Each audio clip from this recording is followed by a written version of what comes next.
연대가 되게 어려운 게 네. 김문수 후보에 대해서 가장 비판하고 공격하는 분들이 이른바 윤호개인 측이거든요. 네. 김문수 장관을 보고 김승복이라고 부르면서 왜 대선에 승복을 했느냐, 왜 대선 무효 소송을 하지 않느냐, 왜 계엄을 반대하느냐, 네. 이렇게 하면서 지지를 처리하고 있단 말이죠. 근데 전한길 강사께서 그분들의 대표격인데 지금 당장 같이 갈 수 있는 그런 상황은 저는 아니라고 봅니다.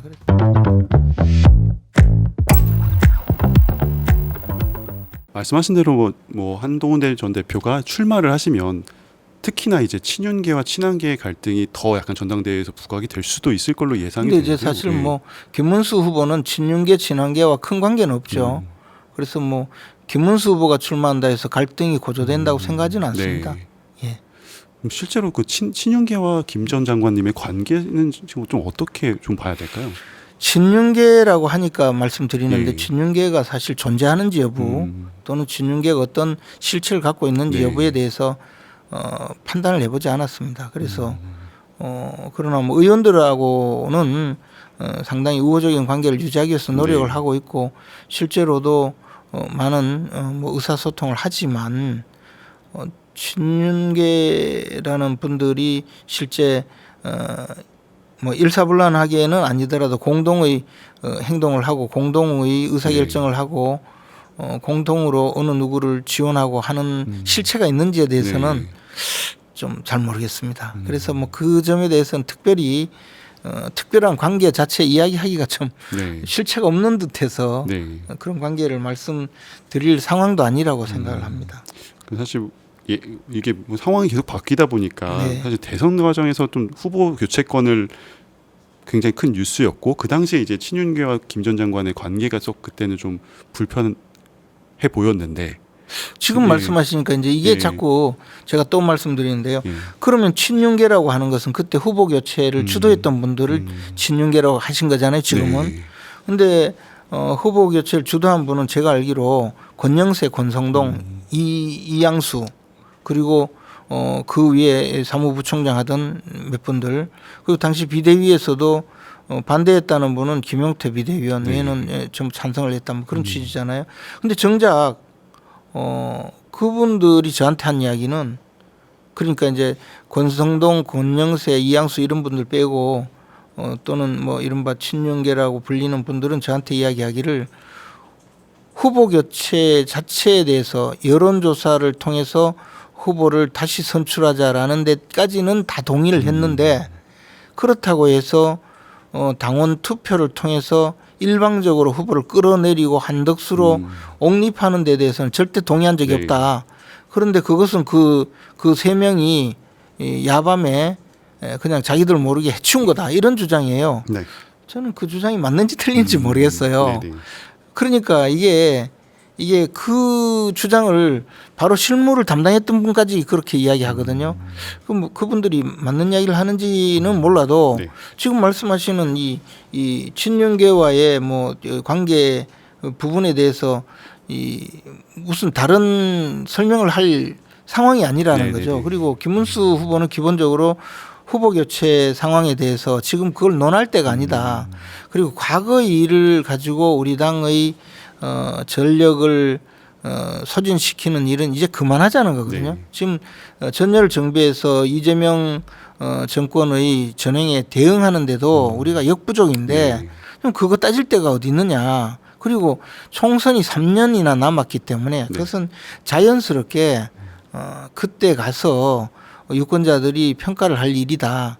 그러니 그동안은 제발 내부에서 싸우지 말고 총구를 밖으로 하나로 뭉쳐서 그 야당성을 회복하자 이 이야기입니다. 그래서 그렇게 지금 이미 명시적으로 계속 그 주장하고 있는데 말씀하신 이른바 친윤계들과 갈등이 생길 여지는 적어도 이쪽에서는 없습니다. 그런데 뭐 최근에 언론 보도를 보면 친윤계에서는 꺼림칙해 한다 뭐 이런 이야기를 하는데 그것은 뭐 그분들의 생각이고 정작 김문수 후보는 그런 의사가 전혀 없다는 상황이죠. 알겠습니다. 지금 현재 이제 8월 22일로 확정된 전당대회 현재까지 후보군을 아까도 말씀을 해주셨는데 한 번 더 네. 짚어본다면 김문수 전 장관 계시고 네. 조경태 의원 육선의 네. 이제 친한계로 꼽히는 조경태 의원과 안철수 의원 그리고 오늘 또 출마 선언을 한 장동혁 의원 또 이제 이 네 분이 출사표를 냈고 뭐 한동훈 전 대표 같은 경우는 아직 뭐 가능성이 나오고 있습니다. 뭐 이런 후보군이 이렇게 굳어진다면 네. 좀 실제 결과에 대한 전망 어떻게 보시나요? 결과는 김문수 후보가 당선되겠죠. 뭐 저 전망은 저는 네. 이제 김문수를 돕는 너무, 입장이니까 너무 뻔한 질문을 네, 드려나옵니다. 당연히 당선되겠죠. 그렇게 생각합니다. 이제 지금 많은 분들이 그 전부 당내의 그 상황을 이야기하면서 출마를 해요. 네. 근데 지금 그럴 상황이 아니라고 봐요. 지금 당이 존속할 수 있느냐 여부에 대해서 또 이 나라의 보수 진영이 존재할 수 있느냐 이제 완전히 정치적으로 무너지고 없어지느냐 그런 기로에 와 있는데 아직도 무슨 근친 증오적인 생각으로 저 사람은 안 되고 이 사람은 안 되고 오늘도 그 정치인들 우리 당 소속 정치인들이 페이스북에 쓴 글 몇 개가 뭐 저 우연히 페이스북을 보다 보니까 떠서 봤는데 아유 뭐 언제 우리 당이 이렇게 됐나 싶을 정도예요. 네. 지금 이럴 때가 아니거든요. 그래서 저는 뭐 그런 점에서 좀 하루 빨리 이 미몽에서 벗어나서 총구를 밖으로 향해서 저 이재명 정권의 이 전행에 대응하는 것이 더 급선무라고 네. 봅니다. 지금 야당 안방에 강도가 침입해서 칼을 겨누고 있는데 네.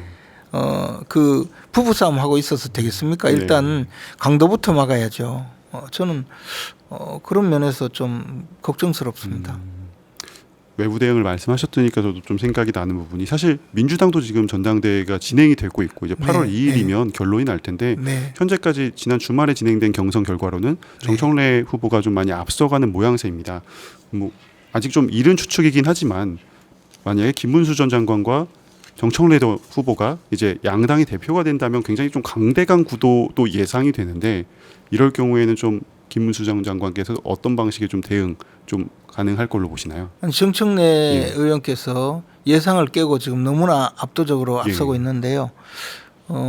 그러면 이제 정청래 의원이 민주당의 당 대표가 된다는 걸 상수로 해야 되지 네. 않습니까? 국민의힘은 과거 용산의 압박을 제대로 극복하지 못하고 대통령을 견제하지 못해서 그 느닷없는 계엄 사태까지 맞아서 정권을 놓쳤다 이런 반성이 많지만 민주당은 그게 아니라 서로 누가 이재명과 더 가깝냐 이거 경쟁을 해서 지금 저 그 전당대회에 임하고 있는데 한 사람은 눈빛만 봐도 안다 했더니 나는 안 봐도 안다는 사람이 네. 지금 앞서고 있잖아요. 그러면 이게 민주당이 어떻게 나올지는 자명하거든요. 그럼 여기에서 강대강으로 대응하는 것이 나쁘다. 그러면 어떻게 해야 되느냐? 그럼 굴종해야 됩니까? 그러면 민주당이 어떻게 나올지 자명한데 그에 대해서 타협하고 물러서고 협상하고 그렇게 해서 일이 제대로 될까요? 저는 그 점에 대해서 우리 당이 좀 더 심사숙고하고 노력해야 된다고 봅니다. 야당의 존재는 강력한 야당이 있어야 되고 그 네. 강력한 야당은 과거에 우리 역사적 경험으로 보면 의석수가 적으면 분명히 이 약체가 되지만 그러나 투쟁력이 있으면 꼭 약체로 끝나지는 않습니다. 과거에 김대중 대통령 시절의 평화민주당은 그때 이 3당 합당을 통해서 통일민주당과 시민주공화당이 합당을 해서 민정당 위주로 합당을 해서 민주자유당이 됐거든요. 그래서 압도적인 의석으로 200석 가량의 의석이 있었고 새정치국민회의는 70여 석이었는데 김대중 대통령이 그 결정을 하면 꼼짝을 못했어요. 그리고 그때 김대중 당시 평민당 총재가 단식 투쟁을 하면서 그때 민자당 정권이 제대로 하지 않으려는 뭐 그런 여러 가지를 거의 모든 것을 거부권을 행사했거든요. 저는 지금 우리 국민의힘이 그 정도 실력은 안 되더라도 기본은 해야 되는데 지금은 보시다시피 뭐 인사청문회를 해도 그냥 술술술 다 빠져나가고 국민들이 뭐 야당이 제대로 존재하는지 여부에 대해서도 인식을 못할 정도가 돼버렸거든요. 저는 정청래 대표의 민주당에 제대로 대항하고 싸울 수 있는 그런 리더십을 확보하는 게 더 급선무라고 생각합니다. 네. 강대강을 걱정할 것이 아니라 강대강이라도 한번 돼봤으면 좋겠어요. 지금은 네. 그냥 유명무실한 그 야당이 될까봐 더 걱정이죠. 요즘 전당대회 관련 뉴스 하면서 역사 강사 출신인 전한길 씨 관련한 내용도 많이 언급이 좀 되고 있습니다. 네. 사실 당원으로 가입한 사실도 좀 알려지고 뭐 출마설까지 나오고 뭐 여러 가지 뭐 당원들을 뭐 대거 좀 영입했다 뭐 이런 이야기를 또 본인이 하고 계시는데 좀 보셨을 때 김문수 전 장관과 전한길 씨의 혹시 연대 가능성은 있을까요? 네. 연대가 되게 어려운 게 네. 김문수 후보에 대해서 지금 가장 비판하고 좀 공격하는 분들이 이른바 윤호개인 측이거든요. 네. 그리고 부정선거 분들. 근데 앞에서도 말씀드렸다시피 지금 보수 진영이라고 했을 때 또는 더 나가서 이 거대한 이재명 정권에 대항할 수 있는 그런 보수 진영이 이게 4분 오열되고 지리멸렬하고 서로 내부 싸움만 하고 있거든요. 그중에 한 분야가 또 이 부정선거 주장하는 분들 네. 또 윤호개인 주장하는 분들 이런 분들도 한 몫을 하거든요. 네. 그런데 그러면 그분들도 김문수 장관을 보고 기대를 했는데 이름을 뭐 김승복이라고 부르면서 왜 대선에 승복을 했느냐, 왜 대선 무효 소송을 하지 않느냐, 그리고 왜 계엄을 반대하느냐, 네. 이렇게 하면서 지지를 처리하고 이렇게 하고 있단 말이죠. 근데 그 부분은 김문수 후보께서 양보할 수 없는 분야예요. 네. 계엄 반대는 자신이 그 평생을 통해서 두 차례 계엄을 통해서 그것이 어떤 결과가 오는지를 이미 본 상태에서 이번 윤석열 대통령 계엄이 있었거든요. 그래서 뭐 그것을 바꿀 의사도 없고, 그리고 윤호개인 이 부분 윤석열 대통령 이제 역사적인 인물로 지금 올라서신 분인데 그 윤호개인의 주장이 아무리 맞다 하더라도 지금 정치 세력이 그렇게 이야기할 수는 없는 입장이거든요. 그리고 부정선거 부분에 대해서는 김문수 후보는 과거에 부정선거 부분에 대해서 자신이 직접 재검표 현장에도 참여를 하고 해서 이 부정선거론에 대해서 어떤 결론을 갖고 있는지는 명확하거든요. 네. 뭐 부정선거가 터무니없다, 근거 없다 이런 것이 아니고 그런 의혹이 있지만 구체적인 증거관계가 나타나지 않는 상태에서 자신이 나서서 부정선거 주장을 하게 되면 대선 후보였기 때문에 더더욱이 그 확실한 근거가 없는 이야기를 하는 것이기 때문에 신중하게 물러나 있는 것이고, 더 나아가서 그러나 관리 잘못이 분명히 있다. 그래서 선관위가 이 문제를 해결해야 된다는 그런 입장이죠. 그런데 전한길 강사께서 그분들의 대표격인데 지금 당장 뭐 같이 갈 수 있는 그런 상황은 저는 아니라고 봅니다. 그래서 그 부분은 조금 좀 아마 뭐 그분들도 이제 윤호개인을 주장하는 분들, 부정선거 주장하는 분들도 조금 더 또 노선을 좀 완화하면 보수 진영이 어차피 같이 가야 되는 그런 상황인데 너무 이제 또 한편으로 우리 세력도 없는 우리가 누구는 되고 누구는 안 되고 다 나가라 뭐 이렇게 하고 당을 망친다 이렇게 할 것이 아니고 깊이 있는 좀 심사숙고를 통해서 대화를 통해서 또 열린 설득과 또 노력을 통해서 그분들이 우리와 함께 가는 그런 접점을 마련하는 건 또 필요하다고 생각합니다. 알겠습니다. 마지막으로 그 인사청문회 뭐 후폭풍에 대한 좀 질문도 드리겠습니다. 사실 지난주 한 주에 인사청문회가 굉장히 많았고 어제 대통령실에서는 이제 이진숙 교육부 장관 후보자의 지명 철회를 결정을 했고, 대신 갑질 논란이 나왔던 강선우 후보자에 대해서는 지명을 강행하는 모양새로 가고 있는데요. 이러한 결정은 좀 어떤 점을 고려한 걸로 보시나요? 근데 사실 이재명 대통령 스스로가 인사청문회에 나오시면 통과되기 어려운 분이죠. 그러니까 민주당 정권이 지금 보여주고 있는 인사청문회에 임하는 태도 또는 공직자들의 검증은 비서실장께서는 눈높이가 높다고 했는데 눈높이가 없는 것 같아요.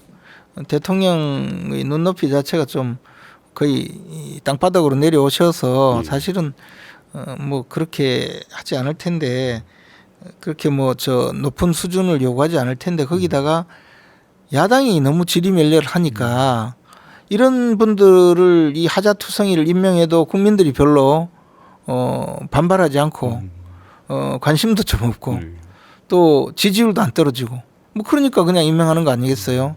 저는 앞으로도 야당이 제 역할을 못하면 뭐 이보다 더한 뭐 김의겸 이런 사람도 막 새만금청장에 막 임명하고 예. 지금 공직에 임명되는 분들이 주요한 역할을 하는 아주 우리가 흔히 말하는 요직이라는 이 주요한 역할을 하는 그런 분들도 보면 뭐 이재명 대통령의 개인 변호사들이 대거 임명을 받잖아요. 네. 뭐 그런 것이 이게 야당이 제 역할을 못하기 때문에 벌어지는 일이거든요. 만약에 과거 박근혜 정권이나 윤석열 정부에서 이런 일이 있었으면 이게 뭐 가당키나 있겠습니까? 난리 났을 거예요 아마. 그래서 그것은 우리가 결국은 제 역할을 못하기 때문이다. 네. 강력한 야당은커녕 강대강 대치는커녕 네. 최소한 기본도 못하고 있기 때문에 벌어지는 일이라고 생각합니다. 그럼 실제로 이렇게 강선우 후보자를 강행하더라도 네. 지금 상황에서는 여론에도 큰 영향은 안 줄 걸로 보시나요? 저는 그렇게 봅니다. 지금 뭐 지지율도 별로 떨어지지 않을 거고요. 그리고 앞으로 이런 일을 계속 반복해도 당분간은 속수무책으로 당할 텐데 그러면 그게 야당에 대해서는 어떤 비판이 쏠리냐면 지지자들조차 당신들 그만 집에 가라 이렇게 하겠죠. 그래서 이 야당성을 회복하고 당의 이 투쟁력을 회복하는 것 이것이 우리 당의 지금 혁신의 목표가 네. 되어야 되는데 지금 이 근친중오 감정도 아니고 서로 상대방을 향해서 공격만 하다 보니까 혁신이 무슨 그 사람 쫓아내기 그것으로 전락하고 말았어요. 네. 사실 한 표가 아쉽거든요. 국회의원 한 분 한 분이 아쉬운 입장이니까 저는 네. 좀 더 전열 정비를 하는 방향으로 당이 이 혁신의 방향을 틀었으면 하는 간절한 생각이 있습니다. 알겠습니다. 네, 오늘 말씀은 여기까지 듣도록 하겠습니다. 지금까지 김재원 전 국민의힘 최고위원이셨습니다. 오늘 말씀 감사합니다. 고맙습니다.